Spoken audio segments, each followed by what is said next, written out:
भारत इस सफे को हर सूरत फाड़ना चाहता है। एक देश का सैंडविच कैसे बन सकता है? यही तो गहमत है। बांग्लादेश की नेबर कंट्री म्यांमार ने बांग्लादेश के 271 किलोमीटर के बॉर्डर पर कब्जा कर लिया है। मसला अब ये है कि बांग्लादेश उनको आगे दिखा रहा है कि जो उनके अब्बू हैं।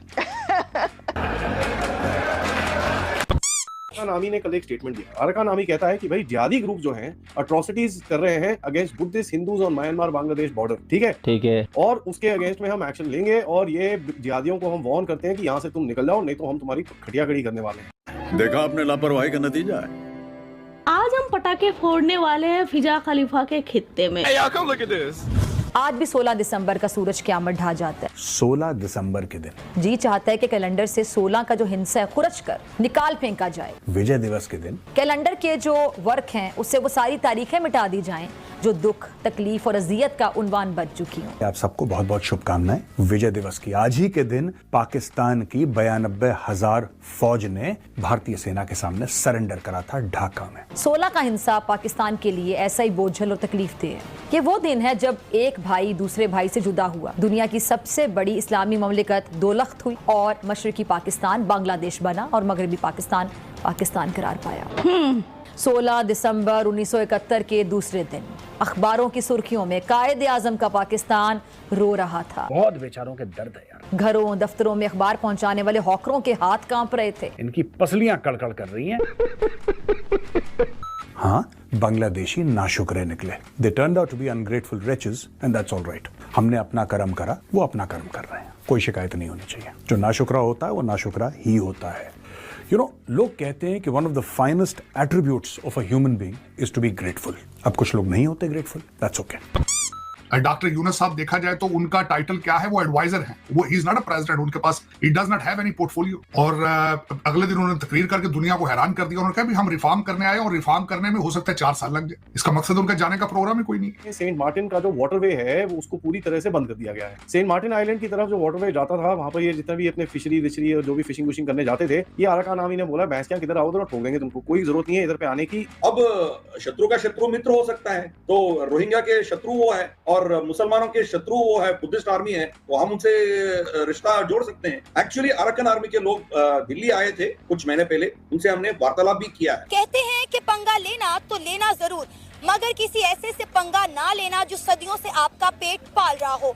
मगर ये बात बांग्लादेश को समझ नहीं आई और बांग्लादेश ने इंडिया के साथ पंगा लेकर खुद अपने पेट पर लात मार ली। आप ये एरोज देख रहे हैं, ये एरोज क्या हैं? ये देखिए, ये arrow it's coming from India, this is coming from India, but this arrow is the arrow that is hurting Bangladesh the most. सबसे ज्यादा चीखें निकल रही हैं इस वक्त बांग्लादेश की इस एरो, ये जो 4th एरो है दोस्तों, इससे निकल रही हैं। और ये एरो आ रहा है अराकान रीजन से। आज की तारीख में इसको रखाइन बोलते हैं।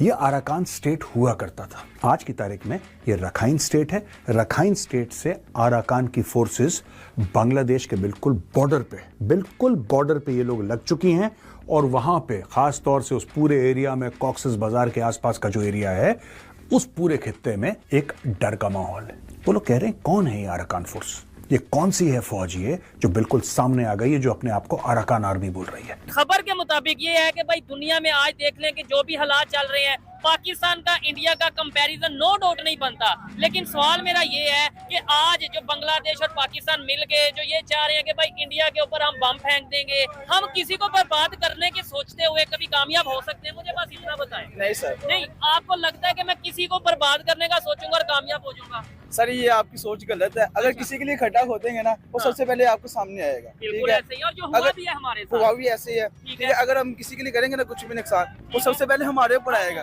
वो सबसे पहले हमारे ऊपर आएगा। मुझे बताएं, हम किसी को बर्बाद करने का सोचें कि भाई मैं ऐसा करता हूं कि मैं इंडिया को बर्बाद कर दूंगा, हम मुसलमान हैं, मुसलमानों में पावर बहुत है, अब तो बांग्लादेश भी हमारे साथ मिल गया है, तो हम इंडिया को जो सा तबाह कर दें, खत्म कर दें, ऐसे क्या ये हमारे लिए फायदेमंद है? हाँ, मिलेगा क्या? पहले नंबर पे हम कर पाएंगे? मेन हमें मिलेगा क्या? हम तबाह कर देते हैं, हम उधर जाकर ऐशिया में मिलेगी। आप बताएं। और उन्होंने दूसरे नंबर पे उधर से क्या कोई रिएक्शन नहीं आएगा, क्या हमारा नुकसान नहीं होगा? आप क्या कहना चाहेंगे? सर हमें ये तो सोच रखनी नहीं चाहिए ना, सारे इंसान है, हम ठीक किसी को तबाह क्यों करेंगे? ठीक है, हम उस वक्त किसी को तबाह करेंगे जो हमारे मुल्क को नुकसान पहुंचा रहा होगा। ठीक है, बिल्कुल हमें नुकसान पहुंचा, हमारे घर को तबाह करेगा। एक मिनट सर, एक मिनट इन्हें बोलने दे। फजूल में हमें सारे हमसाया मुल्कों के साथ भी सुलह से रहना दुश्मनी नहीं चाहिए, करनी चाहिए। मोहब्बत से रहना चाहिए। वो भी इंसान है, ठीक ठीक है। अगर वो ताकतवर हुए तो अपने बलबूते पे ताकतवर हुए। हाँ, हमें और हसद हम या अगर- जलना नहीं चाहिए, हम अगर सीखना चाहिए। बर्बाद हो रहे हैं ना तो हम हाँ। अपनी वजह से बर्बाद हो रहे ओए हैं। होए होए। पता क्यों? हाँ। सर बात सुने, ठीक है, हमारे ऊपर जो भी बैठे हमारे मुल्क को चला रहे हैं, ठीक देखिए है। बात सुने, निजाम में से जब करप्शन, बेईमानी, कोई भी बंदा, एक बंदा तहिया करके बैठ जाए ना, एक बंदा हाँ, कि जी मैंने बेईमानी नहीं करनी और ना बेईमानी बर्दाश्त करनी है, ठीक है, तो अल्लाह की कसम वही बंदा मुल्क चलाएगा। उसमें जबरदस्त। सेंस होना चाहिए। ठीक पता है। क्यों? हाँ, जो बंदा अपना सोचेगा, अपनी जेब का सोचेगा, ठीक है, काटता फिरेगा सबको, वो खाएगा पिएगा और निकल जाएगा इधर से। ऐसे ही है। हम एक मिनट सर, एक मिनट, हमें क्या करना चाहिए नौजवानों को? सुने जी, हाँ। शर्मिंदगी की बात तो ये है कि आने वाले वक्त में बुजुर्ग कौन होंगे? हाँ, हम जो जनरेशन चल रहे हैं ना, हम वही आने वाले हम वक्तों में बुजुर्ग अगर जिंदा रहे तो सर हमें अगली जो हमारी जनरेशन है ना उसको सोच देनी चाहिए, और हमें भी। ठीक है, हम इस बददयांती को, बेईमानी को कतन बर्दाश्त ना करें, ठीक है। उनको गिरवाने से। एक मिनट सर, ओपनली Openly बात दे रहा करें, ओपनली बात करें कि भाई बंदा- पाकिस्तान में अब ये ज्यादा निजाम नहीं चलेगा, हमें अपने आप ये को आगे लेके पाकिस्तान जाना, में- किसी को सर दुश्मन सुने, नहीं सोचना। कोई भी है, हाँ, कोई भी है, ठीक है। उठाएं, मार दें, जान से मार दें, अच्छा। बेगैरती की जिंदगी से ना इज्जत की बहुत बेहतर है। जबरदस्त, ठीक है जी। ठीक है, जब भी हमारे मुल्क को, हमारे बीवी बच्चों का सवाल है ना, हमारे पूरा मुल्क फ्यूचर हमारा का, घर है, हमारे मुस्तकबिल। फ्यूचर का सवाल है। हाँ, जो हमारे मुल्क को खा रहे हैं ना, हाँ, साख को खोखला कर रहे हैं। मैं किसी एक पार्टी की बात नहीं कर रहा, ठीक है, मैं हर उस बेईमान बंदे की बात कर रहा हूँ, चाहे वो ठीक फौज से है, हाँ, चाहे वो हुक्मरानों में से है, चाहे वो अदलिया से है, ठीक कोई है। भी है जो हमारे मुल्क को खा रहा है, नुकसान पहुंचा रहा है, ठीक है। अवाम को चाहिए गिरबान से पकड़ के बाहर निकाल लें। नहीं ठीक है, तो लेकिन बर्दाश्त मुझे ये करें। बताएं, जैसे हम बात कर रहे हैं, मुझे बताएं इंडिया अपना बहुत बेहतरी से डेवलपमेंट की तरफ जा रहा है, रोज कोई ना कोई टेक्नोलॉजी, कोई ना कोई डेवलपमेंट की आप खबर सुनते होंगे। कभी आपने सुना होगा चांद पे पहुंच गया, कभी आपने सुना होगा इंडिया दुनिया की चौथी बड़ी इकॉनमी बन गया, कभी आपने सुना होगा एजुकेशन उनकी बड़ी बेहतर हो गई। हम क्यों नहीं बन पा रहे? मुझे ये सर बताएं। जो इंडिया वाले हैं ना, हाँ। इंडिया का हर महकमा, हाँ। हर इदारा अच्छा, और उनके हुक्मरान, ठीक है। वो अपने मुल्क पे फोकस कर रहे हैं, और हम किस पे कर रहे हैं? हम अपनी बेईमानियों पे फोकस कर रहे हैं, और हम अपने मुल्क की कमजोरियों पे फोकस कर रहे हैं कि इसको कमजोर कैसे करना है, इसको जानवर बात कर रहा हूँ, अच्छा। इसको खोखला कैसे करना है। ठीक है, यार जो बंदा, हर बंदा फर्दन जो बड़े बैठे हुए ठीक हैं, है। अपने ही बारे में सोच रहे हैं कि मेरे अकाउंट में इतना बैलेंस कैसे जाएगा, ठीक है, तो मुल्क के बारे में कौन सोचेगा? ये चीज है। अब जब दुनिया तो सोचेगा हंसेगी नहीं हमारे तो ऊपर। मुल्क तरक्की कैसे करेगा? ठीक है छोटा सा मुल्क है हमारा, जी, पूरी दुनिया डरती भी है ऐसे, नहीं सब आप डरते हैं। कौन डरता है? मतलब आपके सर, ख्याल से कौन डरता है? जितने भी कुफार है ना, अच्छा। मुसलमानों को तो हमसे खतरा नहीं है, अच्छा। वो हमसे प्यार ही करते हैं। तो फिर कितने- ये अफगानिस्तान वाले क्यों आए दिन हमारे से लड़ते हैं? सर, मुसलमान नहीं है वो? मुसलमान नहीं है, हाँ, वो मुसलमान नहीं है। मुझे बताए ना। आपने आगे भी बात की है भी मुसलमान, ठीक है, मैं क्रिश्चियन हूँ, ठीक है। ठीक है। अभी मैं यहाँ पे खड़ा हूँ, मैं आपसे कोई बहस तो नहीं कर रहा, क्या आपसे कोई लड़ाई तो नहीं मैंने की। आप हर बात पे ये कह रहे हैं भी मुसलमान क्या इधर, अपना ईमान क्या होना चाहिए मेरे भाई, अपना ईमान क्या होगा ना, हर चीज में बंदा। मैं इनको अप्रिशिएट करता हूँ। अच्छा, पाकिस्तान में ठीक है। हाँ, ज्यादा मुसलमान है। ठीक है, तो हम फिर जो काम है उन्हें इग्नोर करते हैं। सुने हाँ। जवाब देता हूँ भाई, ठीक है। पाकिस्तान में अक्सरियत मुसलमान है, जी बिल्कुल, बाकी भी कौमें हैं, ऐसे ही है। बाकी कौमों से इशू नहीं है, अच्छा, ईसाइयों से, हिंदुओं से, उनसे इशू नहीं है। ठीक क्यों है। नहीं इशू? कि वो इस तरह के मामला में पढ़ते ही नहीं है। नहीं जब आप ये कहते हैं ना, मुझे भी मौका दें, जब आप ये कहते हैं, देखें मुझे नहीं था पता ये क्रिश्चियन भाई मेरे साथ हमारे साथ खड़े हैं, शायद मैं भी एक दो चार और भी खड़े हों, लेकिन वो खामोश रहते हैं। अच्छा, जब आप यहाँ पे खड़े होकर ये कहेंगे ना पूरी दुनिया के नॉन मुस्लिम्स को हम तबाह कर देंगे, बर्बाद कर देंगे, ये मैं एक बात कर रहा हूँ, तो ये मेरे साथ वाला भाई है, ये क्रिश्चियन है, ये खड़ा होकर क्या सोचेगा, यार ये तो मेरा पाकिस्तानी और नॉन मुस्लिम तो ये तबाह करने की बात कर रहा है, इसके दिल में नफरत आएगी कि नहीं? अभी आप कहते हैं कफार जोन से उन्हें हमारे से खतरा है, मेरे दिल में नफरत नहीं आएगी, हाँ। मेरा ऊपर खुदा बैठा हुआ है, वो देखेगा, हर चीज देखेगा। क्या बात, एक मिनट जी, हाँ, हमारी इंडिया से जंग क्यों रही है क्यों हमेशा? रही है मुझे बताएं। सुने, पाकिस्तान जो अलग हुआ ना, हाँ। इंडिया ही था ना सारा, ये बिल्कुल हिंदुस्तान था।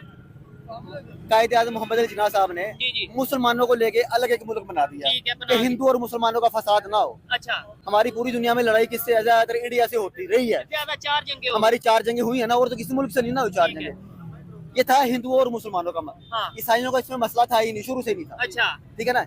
हिंदुओं और मुसलमानों का मसला था जो शुरू से चलता आ रहा है, हमारी जंगें हुई हैं। हाँ। हमें खतरा जब भी हिंदुओं को होगा तो मुसलमानों से होगा, मुसलमानों को होगा तो हिंदुओं से होगा। आप इस बात से एग्री करते हैं? मैं तो इस चीज को नहीं समझता, मेरे ख्याल से